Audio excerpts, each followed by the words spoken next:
The novel No Longer Human, or in Japanese Ningen Shikaku, which can be translated to Disqualified from Being Human, written by Osamu Dazai, is a modern classic Japanese literature text.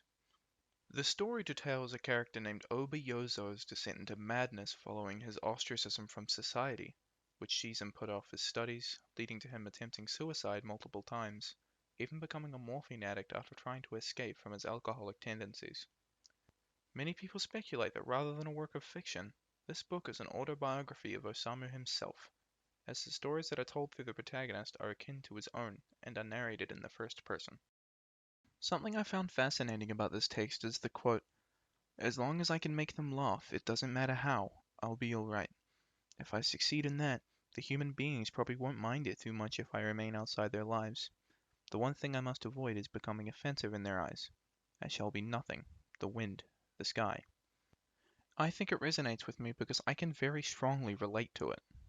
More specifically, I too clown in front of others to entertain them, to create what I feel is some sort of facade, a persona separate from my true nature, to protect myself from the harsh, cruel words of those around me. It makes me feel a sense of melancholy, or rather repudiation, and sometimes I feel that I alone am different to everyone else in society. As such, I find it entirely spellbinding that Yozo chooses to refer to his peers as the human beings, implying he himself isn't human. It's a sort of recurring theme throughout the book that Yozo feels as though he has been shunned by society, or perhaps deep down inside he knows that he himself is responsible for his lack of conformity. I believe it refers back to the translation of the Japanese name, disqualified from being human. A quote to sum it up would be, "All I feel are the assaults of apprehension and terror at the thought that I am the only one who is entirely unlike the rest." Something else that caught my interest is the quote, "Now I have neither happiness nor unhappiness. Everything passes.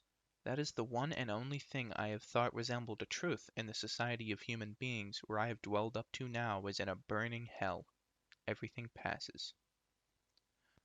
I think this part stands out to me because it was at this point that I realized that Yozo's mental condition, or some would say self-perception, had been shattered. Rather, I knew even when I started the book, but when I read this line, it struck me as some sort of cathartic moment of realization of just how far gone he really was. I was well aware that his life had been a life lived shamefully. Hell, he even said it several times himself. But I feel like my brain hadn't actually processed the reality of it until I read this line. The fact that the author, during the serialization of this novel, had committed suicide after many, many attempts earlier on in his life, had made this line all the more blunt, the more sickening, the more real to me.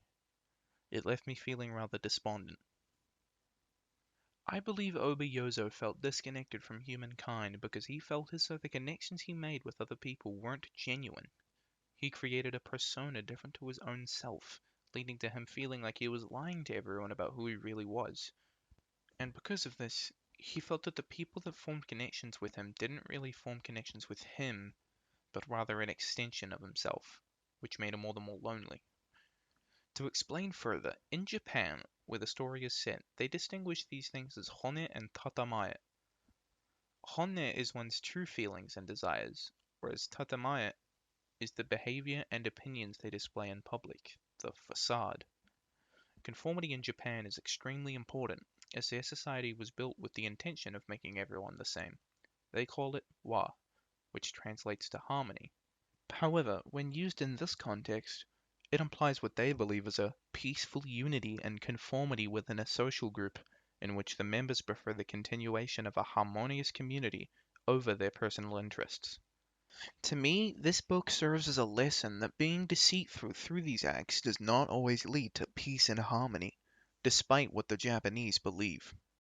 To conclude, No Longer Human by Osamu Dazai is a very enjoyable read, and while it's not exactly a pleasant story, there are many lessons to be learnt from reading it, and as such, I recommend it to those who are comfortable with the dark theming of the story. The backstory behind the text makes it seem more depressing, yet all the more real and not forced, and that's why I think I enjoyed reading it so much.